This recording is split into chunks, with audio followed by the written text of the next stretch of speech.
Alright guys, so this isn't really any breaking news. I was gonna give it a day in case anything else came out.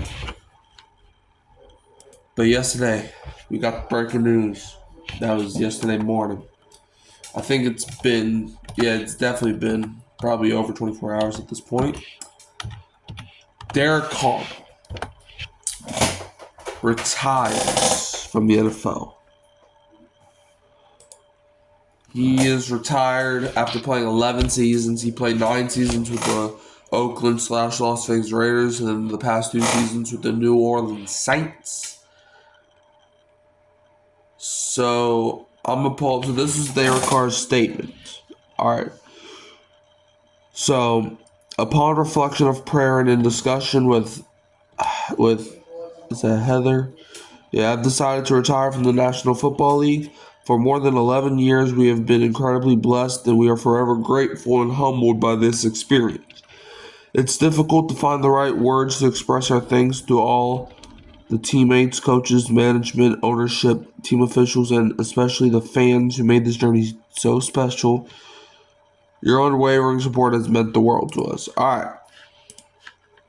Derek Carr, look, I wish you the best for retirement life. But thank you for retiring. Thank you. Thank you.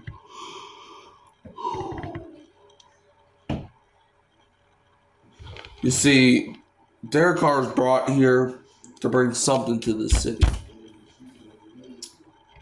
I was excited when we signed Derek Carr. Because I didn't know that all that drama was going to take place. I was wrong about Derek Carr. I was wrong. I was wrong about Derek Carr. I was excited for him. I was wrong. Derek Carr is like, he's literally the coaching assassin. It's like, don't get me wrong, half the coaches that got fired were all bad coaches, but still. So we're going to go to 3 articles. Well, first I'm going to pull up his stats, and then we're going to go to 3 articles. Yeah, stats and accolades, if he even has any accolades. All right, let's see. Derek Carr's career stats. So in 2014, he began his career with the Raiders, where he had a 58.1%, 3,270 yards, 21 touchdowns, 12 interceptions, and a 76.6 rating. 2015 with the Raiders, 61.1%, 3,987 yards, 32 touchdowns, 13 interceptions, and 91.1 QBR. 2016 with the Raiders, 63.8%, 3,937 yards, 28 touchdowns, 6 interceptions, and 96.7 QBR. And that was his MVP caliber season. 2017 with the Raiders, 62.7%, 3,496 yards, 22 touchdowns, 13 interceptions, and an 86.4 QBR. 2018 with the Raiders, 68.9%, 4,049 yards, 19 touchdowns to 10 interceptions, a 93.9 QBR. 2019 with the Raiders, 70.4%, 4,054 yards, 21 touchdowns, 8 interceptions, and a 100.8 QBR.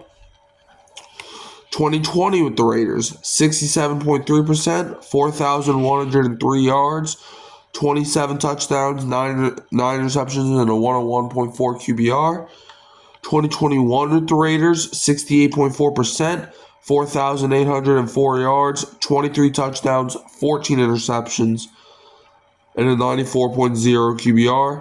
2022 with the Raiders, 60.8%, 3,522 yards, 24 touchdowns to 14 interceptions, 86.3 QBR. And then 2023 with the Saints, 68.4%, 3,878 yards, 25 touchdowns, 8 interceptions, 97.7 QBR. And then 2024 with the Saints, 67.7%, 2,145 yards, 15 touchdowns, 5 interceptions, and a 101.0 QBR.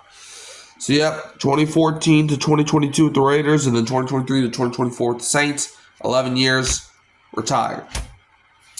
So, in his career, he finished with 65.1 completion percentage, 41,245 yards, 257 touchdowns to 112 interceptions, plus a 92.8 QBR through his career.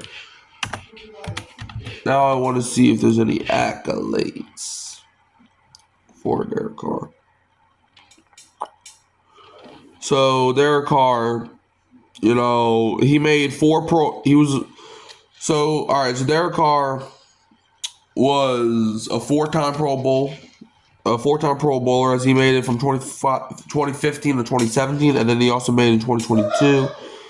And then in college, he won multiple MW Offensive Player of the Year awards from 2012 and 2013. And he broke several Raiders franchise passing records and also earned recognition for his college career freshman state, including the Sammy Bogg Trophy and All-American honors.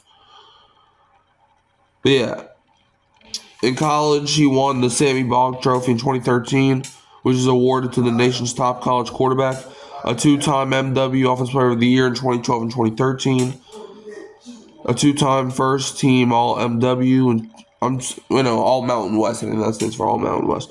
So also two-time first-team All Mountain West in 2012 and 2013, first-team All WAC in 2011, and also his jersey number from with the Fresno State Bulldogs, number 4, got retired. He also got the National Scholar Athlete in 2013, and also 2013 Capital One Academic All-America second team. And then in the NFL, 4-time Pro Bowler in 2015 to 2017, also in 2022, and he broke the Raiders franchise records for career passing yards, career passing touchdowns, single season passing yards, as he had 4,804 yards in 2021, which broke that record, and also broke the record for the Raiders in most pass attempts, completions, and sacks taken, which the last one's not a good record to have.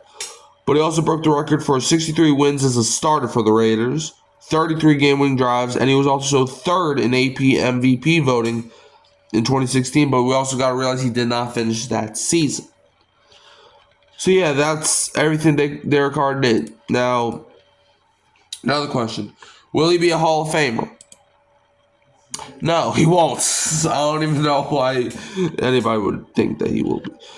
But now, let's go to 3 articles. First one from ESPN. Derek Carr retires. Who will start now and what's his legacy? Because obviously, the 3 quarterbacks in the Saints QB room right now is Tyler Shuck, Spencer Rattler, and Jake Haener. So yeah, Derek Carr retired. So with Derek Carr announcing his retirement Saturday, the New Orleans Saints got the clarity they had been waiting for. But it's a result that leaves an instant void at quarterback. Medical scans determined that Carr, who's 34, had sustained a labral tear and also had significant degenerate charges to his rotator cuff. Let me take off these glasses. So playing in 2025 was in jeopardy. It's the closure New Orleans had been looking for since April 11th, when the news of Carr's injury broke. Now that Carr has made his status official, what's left for the Saints? They drafted Tyler Shuck last month in the 2nd round and have second-year quarterback Spencer Rattler and third-year quarterback Jake Haener on the roster. But New Orleans went 0-7 last season in games Carr didn't start. Do the Saints bring in more help? Do they roll with the players they have? NFL Nation reporter Catherine Terrell and national NFL writer Jeremy Fowler tackled the biggest questions surrounding the domino effect of Carr's retirement. What does the timing mean for the Saints? The Saints were already bracing for the possibility of playing without Carr. Now it's a certainty. Carr's retirement was made official during the team's rookie minicamp, which is the team's first extended look at Shuck. Now New Orleans will be able to install its offense with one of its young quarterbacks in mind and remove any controversy about Carr's decision early in the offseason. This could have been a distraction if things had dragged on into training camp, but now it's essentially a clean slate for the coaching staff and the young quarterbacks. Shuck, Rattler, and Hayner will split the quarterback reps when OTAs begin later in the month.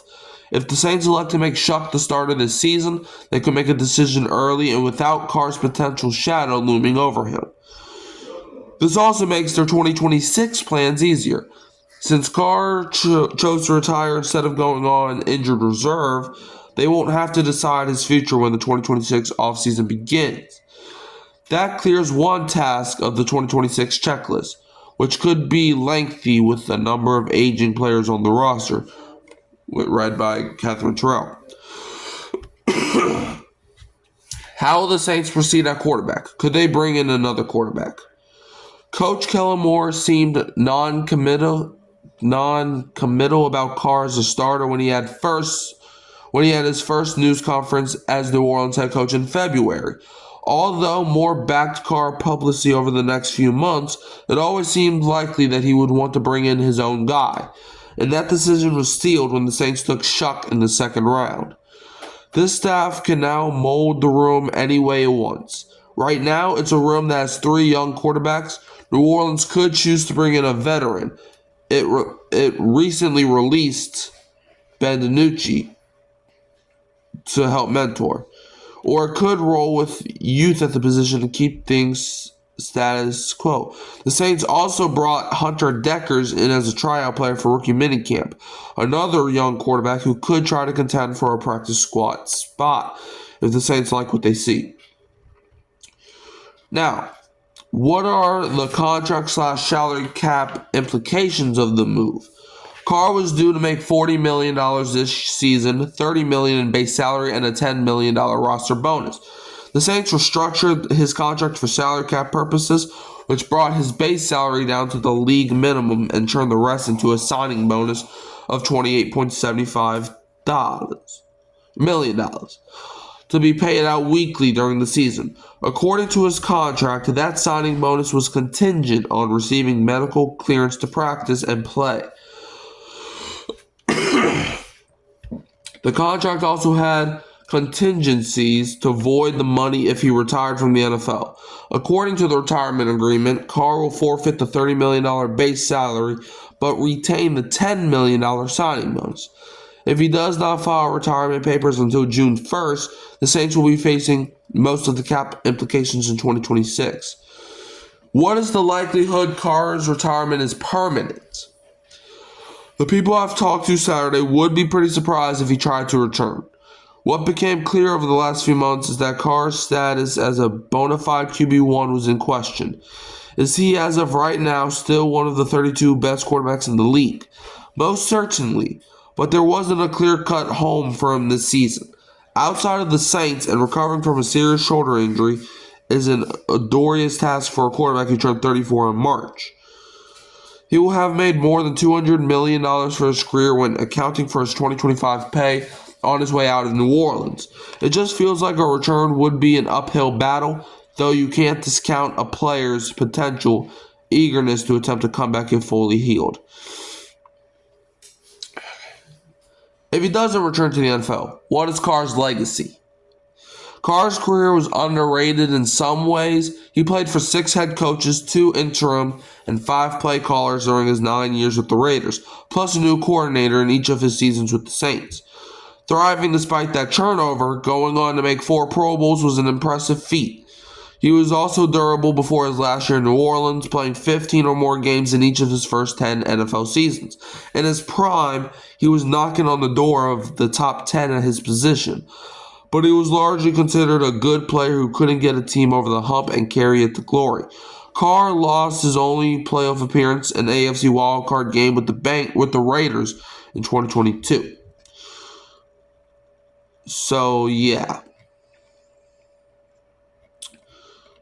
Now the Saints, they have started QB competition, which I'm looking forward to. But yeah, that's the first article. The Saints. No more Carr. It's the first article. But now, hold up. Alright. Next article is by CBS Sports. Derek Carr retires. Options at quarterback for Saints, including rookie Tyler Shuck, pursuing Aaron Rodgers. All right, after 11 NFL seasons, New Orleans Saints quarterback Derek Carr announced his retirement. Carr has been dealing with a shoulder injury throughout this offseason, and rather than getting surgery and missing the entire 2025 season, Carr chose to call it a career. While rumors are already swirling regarding Carr's 2025 status ahead of the NFL draft, we now know for certain that he will not be in the picture. And that means it's time to start considering what the Saints' other options will be under center. There are several different directions in which the team can go. We want to take a minute to examine each of them here. First one is to start Tyler Shough. This is the option that makes the most sense. The Saints just selected Shough with the second round pick, number 40 overall. He was the second draft pick of the Kellen Moore era, and New Orleans Saints clearly felt good enough about him to invest significant resources in acquiring him. Shough was also touted as being an NFL-ready prospect due to his age. He turns 26 years old in September, and extensive college experience. He appeared in 42 total games and made 32 starts across 7 seasons at Oregon, Texas Tech, and Louisville. The Saints would also benefit from getting a long look at Shough before deciding whether they need to invest in a first-round quarterback next offseason with a draft class that is considered much more top-heavy than this year's. If he plays well, great. They have their long-term answer. If he doesn't, they'll likely be in good position to draft someone in 2026. Second option, start Spencer Rattler or Jake Haener. Neither of these options makes much sense. Both Rattler and Haener were drafted by a previous regime in New Orleans, and they were both day 3 picks. The Saints do not have much invested in either of them. We've also seen them make starts, and the results were not good. If they're going to start a player currently on the roster, it should without question be Shough. Third option, sign Aaron Rodgers or Carson Wentz. This is the big domino waiting to fall all offseason. Rodgers has been taking his sweet time making a decision, first on whether or not to even play in 2025, and then on which team to play for if he does. The Pittsburgh Steelers have been seen as the front runners for his services, and it has seemed almost like a foregone conclusion that he'd go to Pittsburgh if he goes anywhere. Could New Orleans now get in the mix? It would almost certainly be a one-year bridge solution, but given the Saints situation, it's probably not the best idea. They're not really in position to contend given the overall state of their roster. So all they'd be doing is giving themselves a higher floor for the 2025 season and making it more difficult to find a long-term answer in 2026. If the Saints are looking for a veteran free agent signing who will be more low maintenance and perhaps provide even more variety in terms of floor outcomes, Wentz is still available as well. Fourth option, trade for Kirk Cousins. The same rationale as above applies to a trade for Cousins, except it would make even less sense to pursue this option because the Saints would also be forced to surrender draft capital to acquire him. Cousins' $27.5 million base salary is also prohibitive here, as New Orleans only has $27 million in cap room. Barring a restructure, a very bad idea, or Atlanta eating some of the salary as part of the deal, which could raise the price in terms of draft compensation, the financial realize of this type of trade should make it a non-starter. Even before we get to the team building reasons why it doesn't make that much sense. Fifth option, trade for somebody else. If the Saints are absolutely dead set on having a veteran option behind Shough, there are other players out there. They could bring back Jameis Winston by making a deal with the Giants, or they could trade for Russell Wilson instead. Perhaps the Rams will be willing to part with Jimmy Garoppolo, or the 49ers with Mac Jones. There are players still on their rookie contracts who might be some degree of gettable based on appetite and compensation, with guys like Tanner McKee, Will Levis, and Aiden O'Connell coming to mind. But none of these seem preferable to just starting Shuck. The same applies to going after veteran backups like Kenny Pickett or Jared Stidham. So those are all 5 options. Now, if the Saints were to do one of these, which one would I rather them do? I think the one that they will do, and what I would actually probably do, I would start Tyler Shuck. Because here's the reason why. Spencer Rattler and Jake Haener. I like them both. And I don't like Jake Haener. I don't like Jake Haener no more. I like him as a player, or as a person, I should say, but as a Saints player, he's bad.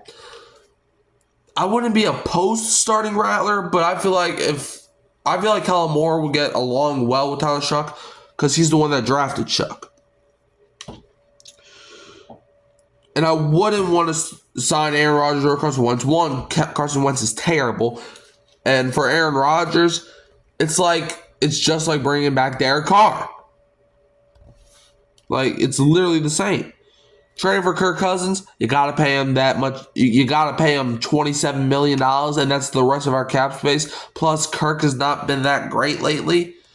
It's one thing if you're trading for Patrick Mahomes, but this guy's Kirk Cousins. And I wouldn't look. I love Jameis, but I think that ship's already sailed. Russell Wilson, just like bringing back Derek Carr. Jimmy Garoppolo is not good, and Mac Jones has a low ceiling. Well, he has a higher ceiling, but if he sucks, which it looks like he might, it's not gonna be that good. So yeah, I personally would make Tyler Shuck my QB1 heading into week 1 of the 2025 season. And if he's good, okay, we might have our long-term guy. If he's bad, okay, looks like we're gonna probably draft somebody in 2026. Third and final article was something I really wanted to read. Dennis Allen, the former head coach of the Saints, reacts to Derek Carr's retirement. New Orleans Saints quarterback Derek Carr announced his retirement from the NFL after 11 seasons. And this is by Bears Wire, by the way. Shout out to them. Carr had been dealing with a shoulder injury that would require surgery and put his 2025 season in doubt. According to the Saints, Carr discovered the injury in late March during his first big throwing session since he suffered a left-handed injury back in early December. Bears defensive coordinator Dennis Allen spent several years with Carr between the Las Vegas Raiders and Saints. Allen was the Raiders head coach in Carr's rookie season in 2014 before Allen was fired at the end of the season. That was actually not true. He got fired during the season. It was either 14 or 16 that I got fired on. But Allen, who was promoted to interim head coach and later retained as a head coach for the Saints, orchestrated a reunion in New Orleans as the Saints signed Carr to a 4-year, $150 million deal. Allen was fired after Week 9 of the 2024 season. Allen shared his reflection of Carr's retirement, where he reflected on working with the former second-round pick. I mean, what a great individual, Allen said Saturday. I was there when we drafted him in Oakland, had a chance to coach him again as he matured there in New Orleans. I love Derek Carr. I haven't spoken to him. Just saw that right before we walked onto the practice field today. He did a lot of good things, and he was always somebody that was pleasant to be around in the building. As Carr embarks on life after football, Allen is starting a new chapter in Chicago. As he takes over as defensive coordinator under head coach Ben Johnson, not only is Allen looking to bring an aggressive mindset to this Bears defense, but he will be a sounding board for the first-time head coach. So yeah, that's everything I wanted to get to. Thanks for watching. Derek Carr retired. Thank God. I know a lot of the articles we were reading spoke positive about Carr, which, don't get me wrong, Derek Carr definitely had an underrated career. But as of 2025, he's not a guy long-term. He's not a guy short-term either. He's a guy that, yes, you could win a couple games with, but he's not a guy that can win you 12 games, 13 games, a Super Bowl. Like, he's not that type of guy, and I want that type of guy. So, yeah, you can also find me at Hurricane Mike. You can find me at Kyle Phelps at Keeping It Real Who That Sports Podcast. Don't forget to like, subscribe, share, turn the bell on so you don't miss another upload. And I'm going to leave you as always with the Who Dat, and don't be a Falcons fan.